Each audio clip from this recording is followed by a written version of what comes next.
Shabbat Shalom, everybody. It's great to be home in Israel. However, we have an upsurge of terror attacks near our bus stop, something we are so mindful of from our past history with an intifada. Also, are we going to have a governing coalition or not? Oh, Lord, help us. More from VFI News.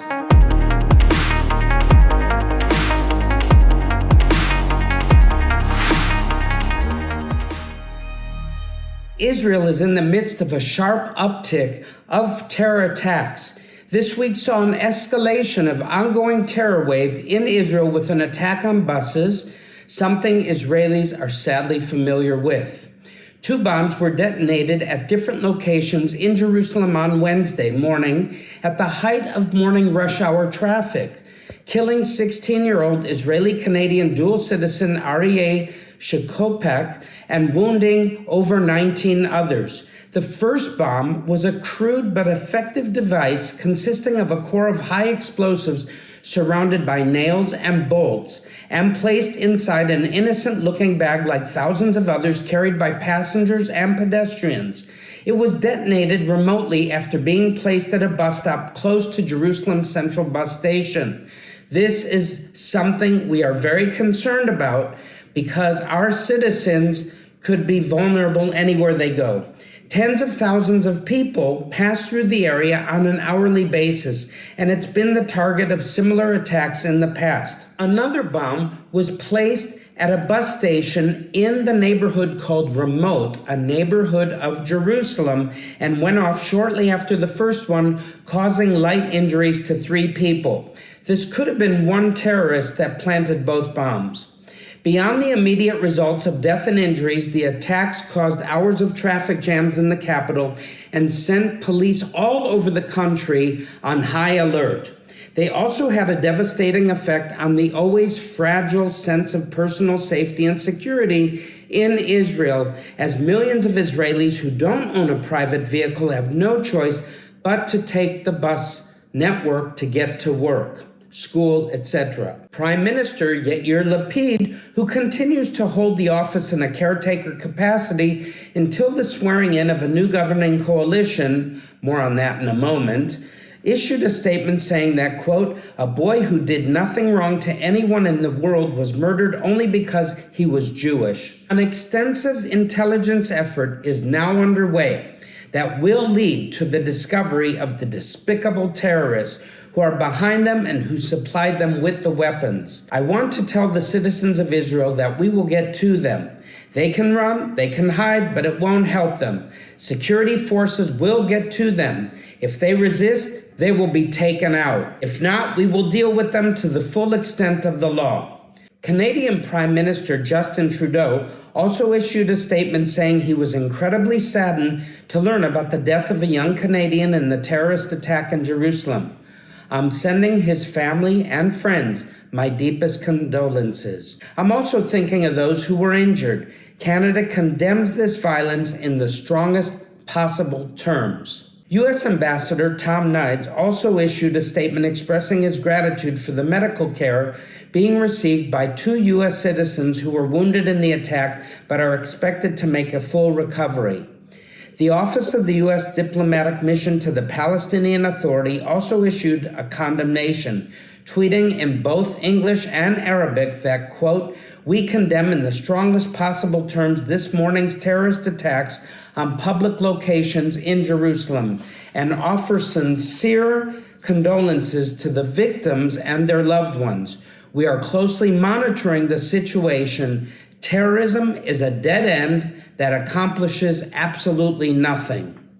Other world governments also condemned the attack, while the Muslim Brotherhood-affiliated Hamas terror organization led a chorus of praise for it by several other terrorist groups. Not taking responsibility for the attack, Hamas spokesperson Abd al-Latif al-Qanua declared that it was, quote, in response to the occupation and its settlers' crimes against our people and Al-Aqsa Mosque. Baloney. Palestinian Authority did not issue any statement on Wednesday in relationship to the bombings, but sources in the Palestinian Authority told Israeli media that they blamed Israel's anti-terror campaign over recent months. What else do you do with terrorists? Dubbed Operation Break the Wave for the violence. They added that in their assessment, Hamas and the Iranian-backed Palestinian Islamic Jihad terrorist group have made a strategic decision to increase attacks on Israelis, in part to put pressure on the PA to cease security cooperation with the IDF in Judea and Samaria. Sadly, Wednesday morning's terror attacks, coming as they do amidst negotiations for the formation of a new governing coalition in Israel, also became part of the ongoing domestic political drama in the Jewish state. Otzma Yehudit faction leader MK Itamar Ben-Gvir, who has demanded and is likely to receive an appointment to be Minister of Public Affairs as his price for joining the incoming coalition, was the first elected official to arrive at the scene of the bombing near Jerusalem's central bus station and had plenty to say to journalists. Quote, "We are experiencing a chain of events that did not start this morning," he said, rattling off a long list of security incidents that have occurred in recent months. He then outlined his plan for ending the upsurge in attacks against Israelis before leaving for a tour of visits to the wounded victims in Jerusalem area hospitals. Statements condemning the attacks and offering prayers and condolences to the victims were also issued by several other Israeli political leaders, but none included anything like the specific plan for responding that Ben-Gvir claimed to have. Also on Wednesday, the Likud party, led by incoming Prime Minister Benjamin Netanyahu, and the Religious Zionist Party, led by Bezalel Smotrich, issued dueling statements blaming each other for the continued stalemate in negotiations over a governing coalition. Likud chief negotiator MK Yariv Levin said Smotrich is making delusional demands out of all proportion to the support he received from voters in recent elections and essentially demanding a government within a government as his price for joining the coalition. RZP, also known as the Religious Zionist Party, issued a counterstatement accusing Likud of reneging on several agreements that had even included compromises which RZP has made to accommodate demands made by other parties, mainly Shas. It also accused Likud of belittling RZP and lying about them in an effort to discredit them and force them to surrender their legitimate demands, before suggesting that Likud begin to negotiate seriously. Are Israelis about to experience a third intifada? I hope not. Or is this merely another upsurge in terrorism that will fade as others before it have done? If it does fade, how long will it take Operation Break the Wave to continue before it succeeds in ending this terror campaign? Will Otzma Yehudit leader Itamar Ben-Gvir's plans for dealing with the violence be successful, or will they only make matters worse? Will incoming Prime Minister Benjamin Netanyahu finally succeed in forming a governing coalition? And if so, which parties will be his partners? It's my party and I'll cry if I want to, cry if I want to, cry if I want to.